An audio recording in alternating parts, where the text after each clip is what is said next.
Meat and potatoes sounds like American diner food. No. This is Japanese comfort food, Nikujaga. Niku means meat, and jaga comes from jagaimo, which means potato.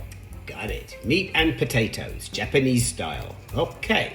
So first, you're peeling potatoes and chopping them into cubes, then dropping them into water. It keeps the color from changing and removes bitterness. Now you peel and cube the carrot and slice the onion lengthwise. I like how every veggie gets its own red carpet moment. And now you're mincing the ginger? Yes, and if the ginger has a rough spot, just trim it, like giving it a haircut before its big performance. Oh, I love that. Okay, so now we're boiling the potatoes and carrots until they're almost tender. Just a little shy of tender, like introverts at a party. Exactly. Then we drain them. Heat up the pot again, add a little oil, and in goes the ginger and onion, and stir fry them. Oh, it smells like a Japanese grandma's kitchen already. Then add the thinly sliced beef or pork if you like. Nice. You can customize it just like your coffee order. Feel free to add a little bit of oil if it's necessary.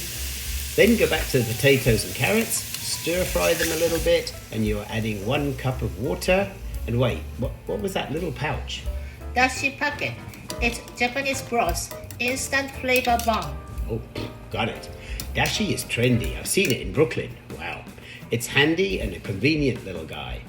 So now we add 1 tablespoon of sugar, 1 tablespoon of sake, and 2 tablespoons of soy sauce. Yum. Now, here's a trick. Place a sheet of aluminum foil directly on top of the food while simmering. Oh, this is like a flavor blanket. Helps everything soak in. Genius. Then cover with a lid and simmer until there's just a little sauce left. Okay, we're almost there. And into the bowl it goes. Oh wow, look at that steam. It smells like nostalgia. Let's eat before it cools down.